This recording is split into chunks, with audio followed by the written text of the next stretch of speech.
I always give the sign of the cross when I see roadkill. My mom thought I did it because I always experienced death periodically throughout my life in ways that she couldn't protect me from. The first was my grandfather, and I've spoken about him on here before. I was very young, he never had an autopsy, but he was 72, so sometimes that just happens. Next was a classmate. I didn't know she was sick at all. That really messed with me. I'd already been blindsided by death, encountering it with my grandfather. Sure, I'd seen it in movies, but I hadn't seen many movies where kids died. We were in 6th grade, and it was December. I was the only one who didn't know she was sick. We sat next to each other in math class. She liked my artwork, and I thought she was so lucky that whenever she was sick, she got to stay home. My mom made me go to school if I was sick. I was a Tylenol kid. We just couldn't afford the childcare. So she just rolled the dice. I think about the combination of those factors a lot. It wasn't long before I graduated, and then 3 years later, I lost my ex to suicide. We'd been broken up for almost a year. As far as I know, I was the last one they dated.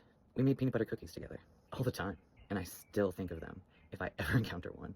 Next was a miscarriage, and some don't really consider that death. Some people think it depends on the situation surrounding the miscarriage, but all I remember are the fingers and touching them with mine and not telling anyone for years. A few years after that was my goddaughter, a month before her 3rd birthday. What these all have in common is I don't remember the last thing I said. Some people may think I'm trying to be holier than thou in the comments, but the truth is, if it's within my control, I am very careful about my words. And some may say that's CPTSD. A lot of people say that, but I wish everyone had a little bit more of that mindset, because I know on my worst days, careful words helped. I know that when I was grieving and upset, I loved to battle in the comment section. I loved those small dopamine wins and feeling like I was making the world a better place somehow. I also remember writing a thoughtful reply and not getting a reply. So if I have the time and I have something to say, I'll say something. If I'm walking past someone and I love their bag, I will tell them.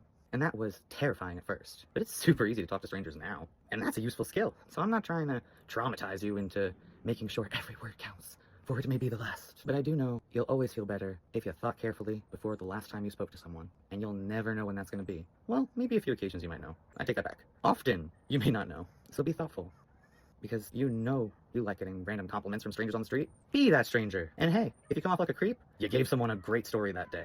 And you know how you meant it, and God knows how you meant it. Make your words count. People aren't around forever.